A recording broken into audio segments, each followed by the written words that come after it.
WDYC, Altamont Springs. WYGC, High Springs. A JVC broadcasting station. 660 AM, 105.5 FM. Florida Man Radio. Live from the deep recesses of the American psyche, where nerve endings explode into electrifying reality. Help! Hurry! Help! Exposing life for what it really is. It's crazy. It's madness. I mean, people are getting ravished out there. This is the Ed Tyll Show. The Ed Tyll Show. Come on, everybody, Ed Tyll, Ed Tyll. Come on, everybody, Ed Tyll. You know, the worlds just collide. Things come together beautifully, and it's always happenstance that does it. Yesterday, for another reason, totally unrelated, I was thinking about radio's best archivist on planet Earth. There is no one that has followed, videotaped, reported on, cataloged, and really preserved the magic of radio like archivist Art Vuolo, my friend of many years. Art, it's always a pleasure to have you on the show. Hey, Ed, I just love hearing that opening. That dates me back to when you were here in Detroit, Ed Tyll, Ed Tyll. Come on, everybody. Come on, everybody. Come on, everybody. You love radio the way I love radio. And a lot of people in radio love radio the way you love radio. But you've done us all a service for literally decades. You've gone studio to studio with every radio legend going back to the 70s. But yesterday, I don't want to tell tales out of school. You said to me, I just spent 41 minutes with one of the great radio personalities. I wouldn't even drop his name. That's on you if you wish to. Go ahead. Go ahead. Yeah, it was Scott Shannon. There you go. Scott Shannon is the man who took a little radio station in Newark, New Jersey, that nobody listened to, and turned it into Z100, and it went to #1 in New York in 74 days. And I said, you know, Scott, that's never, ever going to happen again, ever. Because the whole media world has changed so much in the last 30-some years that can't happen again, ever. Listen. But he did it. He did it. There's magic all over the air, Art, I believe. I found it on that little plastic radio when I was a kid, and I still own a little plastic radio. When the hurricane comes, I got the flashlights, and I've got my transistor AM ready to go, and FM, because we are both now. You know, talk radio, when I started out in talk radio, you remember the early years of talk radio. It was on an isolated AM occasionally across the country. It was 1% of the industry. Yesterday, I opened up, all the new ratings come out nationally, and as I looked across the country, #1 or #2 in almost every market is talk radio. It went from a tiny sliver to now a dominant presence in radio, all on your watch. You did a beautiful, I love to talk about this because I'm in it. You did a beautiful 25 years of talk radio. My God, the number of shows you had in there, the brilliant talents. Oh, you're talking about my talk radio blitz that we showed at the talk radio seminar in New York City a couple of years ago. Yeah, that was, and the funny part about it is, for your listeners, the whole thing moved so quickly that you didn't really hear any of the talk personalities except for one, and that was you. You're the only one. I forget, what was the line you used? It was something about, it was almost a Bob Grant. It was very Bob. Like, it was very Bob Grant. It was very Bob Grant. I channeled Bob Grant. I wish Bob Grant was cryogenically frozen next to Walt Disney, and I could get him back every once in a while to help me. I loved that guy when he was around. Well, yes, you did. Yes, for the benefit of your audience, Bob Grant was a very caustic type New York with a major New York attitude, even though he lived in Toms River, New Jersey. A very caustic type guy who used to yell, "Get off my phone!" And his style was imitated by a lot of people across the country. Yeah. He was something else. Yeah, he was. We miss him. He was a trendsetter. When the movie Talk Radio came out in 1988, I remember all of the people that they were reflecting in that movie, and clearly Bob was the dominant one. I mean, I just loved his thing. Well, I think the movie, if I'm not mistaken, wasn't it largely based too on the late talk show host Alan Berg from KOA in Denver, as I recall? Well, you're correct. And he was. Yeah, you're right. The story, the narrative they're telling, but when they went to write the screenplay, which Oliver Stone directed the talk radio film. I don't remember, but knowing Oliver Stone, I'm sure he had all to say about the screenplay, and he was changing lines all over. He's a maniac in a good way. But that was a sad story. I almost don't want to tell it, but we should tell it for the world that we're in the world of militias and Governor Whitmer and all. This poor man. Oh my God. Yeah, this guy was a Chicagoan, a liberal lawyer from Chicago, went to Denver, and like Bob Grant in New York, blew up and had a fantastic talk show. He was quite caustic, but he was liberal, and he was aggressively liberal. He would always start the most aggressive angles, and people loved him throughout the whole Midwest of the country. Picked up KOA, so he had fans. And all are you over. going to tell them what happened? Are you going to tell your listeners what happened to him? Well, I'm leading up to. I was trying to humanize it before I get to the bad part. Right. So he's on the air with these crazies, and they do. Look, it's the old days. He parks in front of his radio station. Okay, so am I foreshadowing enough for you? Yeah, late night guy, arguing with crazies. Then he parks in front of the building. So when he was walking up to his, I think he had a Volkswagen Rabbit. It wasn't even a Golf back then, a Volkswagen Rabbit. And they riddled him with bullets and killed him. Right alongside the car, like the dead body, the bullet holes, everything, right in the open. No one stopped anything. They just found him, and it was shocking. 1984, I remember where I was standing when I got the news. I thought the story, and this is just like a technicality, but I thought the story was that they followed him to his home and did it in his driveway. Not in front of the radio. No, there's a photograph of him on the street and the urban, downtown. Ever been to? I love Denver. By the way, it was downtown, right? On Lincoln Street. It's true. When you get to downtown Denver, you might as well be in Wall Street. The buildings are enormous. No, it really is like that. That was a very sad day. Well, I hope that doesn't happen to you, Ed. Thank you. I hope you have a better future in this business than poor Alan Berg. That is so nice of you. No, I can't tell you how thoughtful it is that you would really wish me not be shot. That is, you're going out of your way now. Now you're being too nice. Okay, so let's get on. Look what happened to me yesterday. Yeah, no, so now this is why you're on the show. Right. Took 85 minutes here to say hello. All right, so we're on the phone yesterday, and you say to me, you won't believe who tweeted out one of my videos. Now, this is an Art Vuolo video being and in the Ed Tyll universe, you got on one side, you got a bright star named Art Vuolo. Then in the other area of the universe, there's another bright star. A lot of people don't like him, Donald Trump. So the Trump world tweeted out your video. How does this happen? How do my worlds collide like that? Well, apparently, somebody that maybe, I don't know if he's a regular tweeter to the president or whatever. I have all to do to handle email and text messages, so I don't know a lot about Twitter.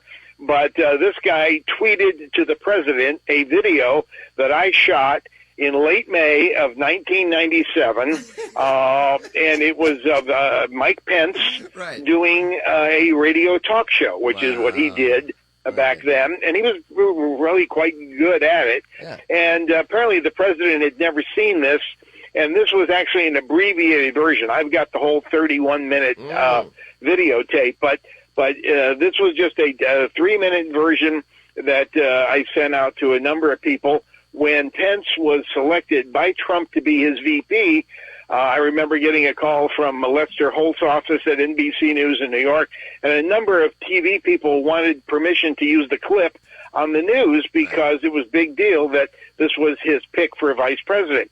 So, and I'm the only one that had this particular video. and it is on my website, and people can see it. But that is but for some reason Trump had never seen this video, right. And he saw it and said, "Wow, our future VP, look at this. Cool!" Exclamation point, and he tweeted it out, and all of a sudden I'm getting all this recognition. I can't believe it. Art, this is incredible. If you are the one that got Trump to pick Pence, do you realize you're a hero, I think, to the team you're not even on? You're not even a Republican, and they're going to deify you over there. I'm an independent. I'm an independent. Exactly. I don't like the two-party system, Ed, because it's made us the divided states of America, and it's a shame that we have to be so divided. But I'm glad I did this. It was actually the Friday before the Memorial Day weekend back in '97, and the studio that I was in recording Mr. Pence was. And this is before he was the governor of Indiana, and certainly way before he was vice president. And nobody knew his future would be. But the studio was like right across the street from the Indy 500. Beautiful. And, of course, that's a very a special Memorial Day weekend. And he did a very touching remembrance of our veterans and what have you, with America the Beautiful playing in the background. It was just very, very touching. We just hold on a second. It's very touching. Everything with you, you make the world much better than it is. And that's what I think I love about you the most. So, I am not lying to you. The hand to God. I just got a text from our PD. It was Art's birthday the other day. Now, I've already said happy 75 to you, and I've already told you, are you getting... The whole world know how old I am. Oh, come on. Who doesn't love that? You know how great you're making 75 look? Please. You're doing a service to everybody out there by being 75. But no, let me say... Yeah, but I couldn't have my big birthday this year because of the pandemic, so I'm going to have it next year. And I said, I'll just have to figure out who I'm going to put in charge of the trombones. And most people know what I mean when I say that. The trombones at Art. Are we doing trombones at Art Vuolo's house? I'm flying in. Joey Reynolds will be there. He's coming in. Yes, with the cheesecake. Come on. Absolutely. You got all the guys. You got a Machine Gun Kelly. Is he coming? You got them all, baby. No, Art Vuolo. It's shot. No, it's Shotgun Tom Shotgun, Kelly. there it is. Shotgun Tom Kelly. Yeah, when you go to Art, so first time I went to Art Vuolo's house, it was like going to Hugh Hefner's Playboy After Dark. I swear to living God, it was unbelievable. I got to your house like at 6 o'clock in the evening. People poured in from the airport until 11. My program director loves you, apparently knows you. This is fact. Do you know Stevie DeMann? Yeah, how do you not know Stevie? You must know Stevie. Everybody knows these guys. I went to the radio station to meet him. Oh, that's right. That's right. Why am I? You know, I'm having a senior moment. I remember that. How did I forget that? But the idea is your love of radio infiltrates every corner of the business. Do you remember we were talking about our owner the other day and how I described him to you? 2 seconds if you guys were together because you love... By the way, have you done the Shannon Burke show? Have you done the Bubba the Love Sponge show? Have you captured any of those fantastic talents on your magic machine? I certainly did. I did Shannon Burke when he was at the other station. Right. Yeah, baby, you got it. You know what's up. You know what's up. How about Bubba? When was the last time you saw Bubba the Love Sponge?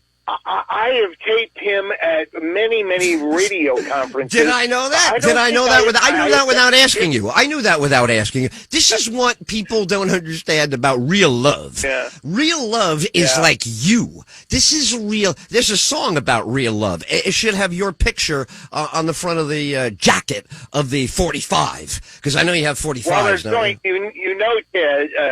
You know, Ed. Ted. Yeah, call me Ted Ill. A lot of people are calling me Ted Ill now. So if you want to call me Ted Ill, it's fine. Yeah, this is the new version of the TED Talk, right? Anyway, Ed, all my stuff is going to be enshrined at the Museum of Broadcast Communications in Chicago, which is the home of the National Radio Hall of Fame. So even those great videos I did of you at 97.1 in Detroit, which is now a sports station, but at the time it was a pretty popular talk radio station, and you bitching about how you can't find a turtleneck in January because it's not in season. Right. I mean, that was one of the best bits I've ever recorded. And that video, along with many, many others, will be on permanent display in Chicago, so the youngins that want to get in this business can see that it was once actually an entertaining medium. What a concept, huh? Boy, do I want to sign off on what you said, and I would bet a Kennedy $50 if I had one in my pocket. I would bet you right in this moment, some kid bumps into this and goes, listen to these old coots. They're just going on like they had the best time. Well, I'll tell you what, boy, if we got in there, I bet we could show these old guys what we could really do. Didn't you have that fit when you were a kid? You used to walk in and all these grown-ups were in the studio. I remember I saw Pat St. John and I'm like, oh my God, he's a grown-up. These people are all grown-up. I can't wait till I'm a grown-up, but I can really do this. And then you get to be a grown-up and you're doing it. And you go, oh my God, I'm still a kid. Nobody age. It's fantastic. I know somebody is going to catch it right now. This is the good virus, man. This is the good COVID. You know what I mean? Like, get this thing in your system and let it in. Get some joy. Get some hard work. Get some, like, Art, is there anything more fun than setting up for a remote? You go there 2 hours early, the table, the wiring, where's the internet, where's the AC, where's the extension cord? Then you come, I have to put my lights there, I have to put my camera there. And all of that leads to some guy walking up, some chick walks up, wow, we listen every day, thanks for the sweatshirt, thanks. And you capture that, then I feel that, or Shannon, or Bubba, or hey, Justin, anybody, you feel that, and that's magic in a bottle, Arthur. It is. That's magic in a bottle. And magic in a bottle. Listen, before we run out of time, I want to let the listeners know if they want to see the Mike Pence piece, it's only 3 minutes long. Right. Simply go to my website, which is, I don't even know, do you need the www anymore? You just did it. You just did it, so yeah. Yeah. It's Vuolo Video, but you spell my name with a U after the V, so that it's VUOLO Video. And you have to spell it right or it doesn't come up, .com. And then on my home page, down at the bottom, there are 6, what do they call those, thumbnails of videos. Yes. And under it says 1 of 25. Well, you have to just keep going next, till you get to page 8 of 25. Wow. And there it is, the top video in the center of the top row is Mike Pence. You click on it, and you can see it and hear it. And it'll take 2 minutes and 57 seconds of your time. There you go. But it's really good. All right, Vuolo. It's good stuff. All right, Vuolo, hey, listen. the capturer. You are the capturer of history, of fun, of joy. You're the archivist. You're the man. Now, did I even tell you? Did I even tell you? I just thought of another great birthday present. What's that? Well, yesterday we talked about you're getting the black hoodie. Right? XL? Yeah, you're going to give me a hoodie. Don't give me another radio. I have 44 radios in my house. No, which is amazing because when I go to people's homes, I'm lucky to find one radio anymore. Right. Everybody has TVs in every room. But I suggested to you that you would have a choice between a white one and a black one. And you chose for the reasons you chose it. You said, well, of course, black is slimming. I said, it's true. I said, it's true. You want to look slim. You want to look slim when you're on the couch. You have no idea who could walk in and you are slim enough to be attractive, even if they pop in on you. Well, in the last year, I've lost almost 40 pounds. So, God. I want to keep it. I want to look good. Oh, wow. Who doesn't? Right. You're going for the Ed Tyll look now? You know, I'm still 135, 28-inch waist. Nothing changes. Yeah. All right, Arthur. Ed Tyll stays in when there are high wind warnings. I do. You know, my girlfriend laughs about it all the time. She loves to go surfing. And she says, I'd love to bring you out there, but it's very windy. I might lose you. I go, don't be so funny. You're not so funny. It's not so funny. All right, well, listen. Keep up the good work, Ed. You're the great best. talking to you. I love you. Great talking to you, buddy. Bud. All right, we'll talk again soon. Take Art care. Vuolo Bye-bye. loves American radio almost... I don't know. At that level of love, what do you say? It's just it's Nirvana up there. And I love Stevie Demand knowing his birthday. That's the way Art Vuolo is. It's the way he works. People are going, who is Art Vuolo, Ed? Vuolo is how you spell it. Vuolo. Art Vuolo. You look up Art on his own, but Vuolo Video. Art Vuolo. You look up Art on his own, but Vuolo Video is where he has everything.